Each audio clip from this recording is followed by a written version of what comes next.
غور سے سن تو رضا کعبے سے آتی ہے صدا، غور سے سن تو رضا کعبے سے آتی ہے صدا، میرے آنکھوں سے میرے پیارے کا روضہ دیکھو۔ حضرات کلام تو بہت بڑا ہے، لیکن ہم سنیوں کا امام کیا کہہ رہا ہے؟ سرکار کعبے کے بھی کعبہ ہیں۔ مکہ شریف جب فتح ہوا، نماز ظہر کا وقت آ گیا، میرے آقا نے فرمایا بلال، عرض کی جی آقا، فرمایا اذان دو، عرض کی آقا کس مقام پر کھڑا ہو کر اذان دوں؟ فرمایا کعبے کی چھت پر۔ بلال کعبے کی چھت پر چڑھ گئے۔ البدایہ بالنہایہ کی جلد نمبر 4 صفحہ نمبر 303 کے اندر روایت موجود ہے۔ عرض کی آقا اذان دیتے وقت چہرہ کس طرف کروں؟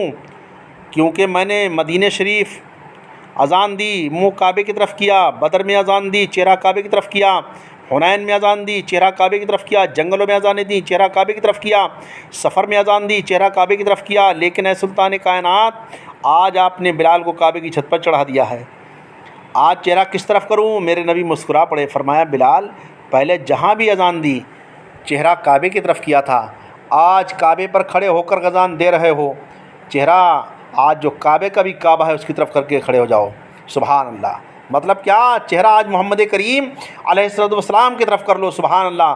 گویا پہلے چہرہ کعبے کی طرف کرتے تھے، اب چہرہ کعبے کی بھی کعبہ جو محمد نبی صلی اللہ تعالی وسلم ہیں ان کی طرف کر لو۔ سرکار کعبے کی بھی کعبہ ہیں۔ آج سرکار ساری دنیا چاہتی ہے کہ کعبہ اللہ تعالیٰ، کبھی اللہ تعالیٰ موقع دیتا، کبھی نصیب جاگتا تو میں کعبے کی زیارت کرتا، میں کعبہ شریف کی چوکھٹ کو بوسہ دیتا، لیکن کعبہ ترستا ہے کہ میں کائنات کے سردار اللہ تعالیٰ کے محبوب جناب محمد مصطفیٰ صلی اللہ تعالیٰ علیہ وسلم کی خدمت میں حاضری دیتا۔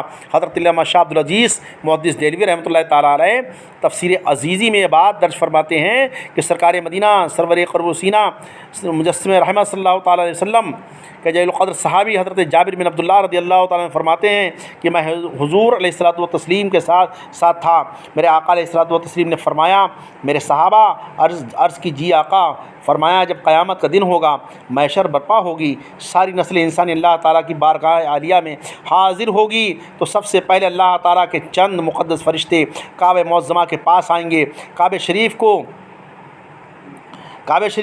ایسے سجائیں گے، ایسے بنائیں گے جیسے پہلی رات کی دلہن کو سجایا بنایا جاتا ہے، سنوارا جاتا ہے۔ پھر فرشتے اللہ تعالیٰ کے حکم سے کعبہ شریف کو کہیں گے اے کعبہ چل، کعبہ شریف کہے گا کہاں چلوں؟ فرشتے کہیں گے میدان محشر میں اللہ تعالیٰ کی بارگاہ میں، کعبہ چل پڑے گا، راستے میں کعبہ شریف فرشتوں سے کہے گا اے مقدس ملائکہ، اللہ تعالیٰ کی بارگاہ مجھے حاضر کرنے کے لیے اس سے پہلے دربار مصطفیٰ علیہ الصلوۃ والسلام پر لے چلو۔ فرشتے کہیں گے کیوں؟ کعبہ کہے گا میں مزار مصطفیٰ علیہ الصلوۃ والتسلیم پر حاضری دے کر بارگاہ نبوت میں سلام کر کے اور درود و سلام کی لڑیاں پیش کرنا چاہتا ہوں۔ فرشتے کعبہ شریف کو سرکار کی بارگاہ میں لے کر مدینہ شریف میں آئیں گے، اور جب مدینہ شریف میں آئیں گے کعبہ جب حضور علیہ الصلوۃ والتسلیم کی بارگاہ میں در پاک پر حاضر ہوگا تو بلند آواز سے زور سے کہے گا السلام علیکہ یا رسول اللہ، اے اللہ تعالیٰ کے مقدس مطہر منور رسول، تجھ پر میرا سلام ہو۔ میرے آقا فرماتے میں اپنی قبر پاک سے آواز دوں گا وعلیکم السلام یا بیت اللہ، اے کعبہ اللہ تعالیٰ کے پیارے گھر، تجھ پر میرا بھی سلام ہو۔ قربان جاؤ نبی پاک کے علم غیب پر، جو کام قیامت کو ہونے والا ہے وہ کام میرا نبی اپنے صحابہ کی محفل میں بیٹھ کر آج ہی سے سینکڑوں سال پہلے بتا رہا ہے۔ نبی کریم علیہ الصلوۃ والتسلیم فرمائیں گے اے کعبہ، اب اللہ تعالیٰ کی بارگاہ میں جا رہے ہو، وہاں جا کر میری امت کے ساتھ کیا سلوک کرو گے؟ شکوے کرو گے یا شفاعت کرو گے؟ قربان پیارے محبوب، تیری فکر امت پر نسل انسانی کے ہر فرد کو اپنی اپنی پڑی ہوگی، پر میرے نبی کو اپنی امت کی فکر ہوگی۔ کعبہ عرض کرے گا آقا آپ فکر نہ کریں، گھبرائیں نہیں، پریشان نہ ہوں، آپ کا جو امتی اپنی پوری زندگی میں میرے پاس ایک مرتبہ آیا اس کی میں شفاعت کروں گا، اس کی میں بخشش کراؤں گا، اس کو میں جنت میں ساتھ لے جاؤں گا۔ جو مجھ تک نہیں پہنچا ہے اس کا ہاتھ آپ تھام کر جنت میں آ جانا۔ اللہ اکبر۔ اگر حاجی جنت میں جائے بغیر نہیں رہے گا تو وہ کیسے رہ سکتا ہے جس کی شفاعت میرے آپ نبی کریم صلی اللہ علیہ وسلم کریں گے؟ دعا کرو اللہ تعالیٰ اور اس کا رسول ہم سے راضی ہو جائے، اگر وہ راضی تو بیڑا پار، اگر اللہ نہ کرے وہ ناراض ہوں تو بیڑا برباد ہو جائے گا۔ پڑھ عالم فاضل ہو، یوں نے نام رکھ لایا، کوئی بھی کتنا بھی ہو مرتبے کا ہو، لیکن سب کو نبی کی شفاعت کی ضرورت ہے۔ اب ترغیب و تفسیر کے اندر روایت موجود ہے کہ حضرت عبدالمطلب فرماتے ہیں کہ جب حضور علیہ الصلوۃ والتسلیم پیدا ہوئے تو کعبہ نبی کریم علیہ الصلوۃ والتسلیم کی طرف سجدہ ریز ہو گیا۔ میں نے کہا کعبہ آج تو کیوں خوش، آج تجھے کیا خوشی مل گئی؟ جھوم رہا ہے، رقص کر رہا ہے، سجدے کر رہا ہے۔ کعبہ شریف سے آواز آئی ہے سردار مکہ میں کیوں نہ خوشیاں مناؤں، میں کیوں نہ جھوموں، میں کیوں نہ رقص کروں۔ بے شک آمنہ بی بی کے گھر، آج آمنہ بی بی گھر تیری بہو کی گود میں محمد عربی صلی اللہ علیہ وسلم جو تشریف لا چکے ہیں۔ پھر کعبہ بلند آواز سے پکار کر کہنے لگا اللہ تعالیٰ بہت بڑا ہے، اللہ تعالیٰ کی ذات سب سے بڑی ہے، اللہ تعالیٰ وہ ہے جو محمد مصطفیٰ صلی اللہ علیہ وسلم کا پالنے والا ہے۔ اب مجھے پاک کرے گا میرا رب بتوں کی پلیدی اور مشرکوں کی نجاست سے۔ اللہ تعالیٰ مجھے اور اپنے نبی کے صدقے میں ہر پلیدی سے پاک کرے گا، مطہر کرے گا۔ سنیوں کے امام اسی بات کی ترجمانی کرتے ہوئے فرماتے ہیں کہ جن کے سجدے کو محراب کعبہ جھکی، ان بھووں کی لطافت پہ لاکھوں سلام، ان بھووں کی لطافت پہ لاکھوں سلام۔ جب ہوا ذوفیگن دین و دنیا کا چاند، آیا خلوت سے جلوت میں اسرا کا چاند، نکلا جس وقت مسعود بطحا کا چاند، جس سوہانی گھڑی چمکا طیبہ کا چاند، اس دل افروز و ساعت پہ لاکھوں سلام۔ مصطفیٰ جان رحمت پہ لاکھوں سلام، شمع بزم میں ہدایت پہ لاکھوں سلام۔ فضل پیدائشی پر ہمیشہ درود، فضل پیدائشی پر ہمیشہ درود، کھیلنے سے کراہت پہ لاکھوں سلام۔ حضرت عبدالمطلب رضی اللہ تعالیٰ عنہ فرماتے ہیں جب حضور علیہ الصلوۃ والتسلیم پیدا ہوئے تو اس وقت کعبہ شریف کے اندر کعبے کے کمرے میں 360 بت پڑے تھے جن کو کفار مکہ پوجتے تھے،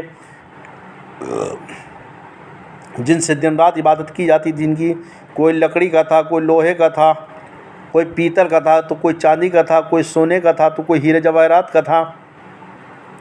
ان تمام بتوں میں سے سب سے بڑا بت جو تھا اس کا نام تھا کیا؟ ہبل۔ ان تمام بتوں میں جو سب سے بڑا بت تھا اس کا نام کیا تھا؟ ہبل۔ یہ سونے سے بنا ہوا تھا، اس پر ہیرے جواہرات لگے ہوئے تھے، کافروں کا دل عزیز بت تھا یہ۔ نبی کریم علیہ الصلوۃ والتسلیم کی ولادت کی خبر سن کر تمام بت منہ کے بل گر پڑے۔ حبل بت کو میں نے دیکھا کہ اللہ تعالیٰ کی قدرت سے بولنے لگا، اس میں سے آواز آئی اے عبدالمطلب مبارک خبردار ہو جا، آگاہ ہو جا، تجھے خوشخبری ہو کہ محمد کریم نبی آخر الزماں صلی اللہ تعالی وسلم تیرے گھر میں تشریف لا چکے ہیں۔ اللہ اکبر۔ اعلیٰ حضرت امام علیہ السنت فاضل بریلوی اسی کے ترجمے فرماتے ہیں کیا غم تیری آمد تھی کہ بیت اللہ مجرے کو جھکا، تیری آمد تھی، تیری آمد تھی، تیری آمد تھی کہ بیت اللہ مجرے کو جھکا، تیری ہیبت تھی کہ ہر بت تھر تھرا کر گر گیا، تیری ہیبت تھی کہ ہر بت تھر تھرا کر گر گیا۔ حضرت عبدالمطلب نے فرمایا حبل اس محمد کریم علیہ الصلوۃ والتسلیم کی آمد پر تو بھی تو بول پڑا ہے، وہ اتنا عظیم ہے۔ بت میں سے آواز آئی ہاں عبدالمطلب بڑی شان والا ہے، بڑی عظیم ہے، کیونکہ ونورا نورہ الی المشارق والمغارب، اس کا نور مشرق میں بھی پھیلے گا اور مغرب میں بھی پھیلے گا۔ پوری کائنات میں لوگ اس کے دیوانے مستانے ہوں گے، قیامت تک اس کی عظمت کے ترانے گائیں گے۔ بت ہے بے جان ہے، جہنم کا ایندھن ہے، لیکن میرے نبی کے انوار کے گیت گا رہا ہے، میرے نبی کے نور کو تسلیم کر کے سجدہ کر رہا ہے، میرے نبی کی خوشی میں ترانے گا رہا ہے۔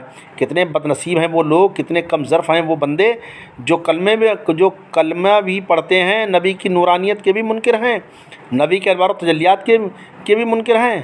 اور جبکہ میں یہ روایت جو میں نے بیان کری ہے شواہد نبوت اور مدارج نبوت اور معارج نبوت، نزہۃ المجالس اور جامع معجزات کے اندر روایتیں موجود ہیں۔ نبی کریم علیہ الصلوۃ والتسلیم کے دادا جان فرماتے ہیں کہ میں کعبے کے سجدے دیکھ کر اور بتوں کی آوازیں سن کر خوشی خوشی گھر کی طرف دوڑا کہ دیکھوں صحیح وہ کون سا ایسا بچہ ہے اللہ تعالیٰ نے ہمارے گھر میں بھیجا ہے جس کی آمد پر کائنات کا ذرہ کائنات کی ہر چیز جھوم رہی ہے۔ حضرت عبدالمطلب فرماتے ہیں جب میں گھر کی جانب چلا تو صفا مروہ کے پاس چند فرشتوں نے مجھے کہا عبدالمطلب مبارک ہو۔ میں نے کہا کس بات کی؟ فرشتوں نے کہا قد جاءکم رسول اللہ، تیرے گھر اللہ تعالیٰ کے مقدس رسول تشریف لا چکے ہیں۔ میں حیران ہو گیا کہ میں کیا دیکھ رہا ہوں۔ میں نے ہاتھ آنکھوں پر ملے کہ یہ خواب دیکھ رہا ہوں یا بیداری کا منظر۔ فرشتوں نے مسکرا کر کہا عبدالمطلب یہ خواب نہیں ہے، یہ بیداری ہے، ذرا آسمان کی طرف نظر اٹھا، تمہیں ہر طرف فرشتے ہی فرشتے نظر آئیں گے۔ حضرت عبدالمطلب فرماتے ہیں میں نے نگاہ اٹھائی تو ہر طرف اللہ تعالیٰ کے معصوم فرشتے ہی چکر لگا رہے تھے۔ اسی کا ترجمانی اعلیٰ حضرت امام اہل سنت امام محمد خان فاضل بریلوی قصیدہ نور فرماتے ہیں کیا کہ صبح طیبہ میں ہوئی بٹتا ہے باڑا نور کا، صدقہ لینے نور کا آیا ہے تارا نور کا، باغ طیبہ میں سہانا پھول پھولا نور کا، مست بو ہے بلبلیں پڑھتی ہے کلمہ نور کا، بارہویں کے چاند کا مجھ راہ سجدہ نور کا، 12 برجوں سے جھکا ایک ایک ستارہ نور کا، ناریوں کا دور تھا دل جل رہا تھا نور کا، تم کو دیکھا ہو گیا ٹھنڈا کلیجہ نور کا، تم کو دیکھا ہو گیا ٹھنڈا کلیجہ نور کا۔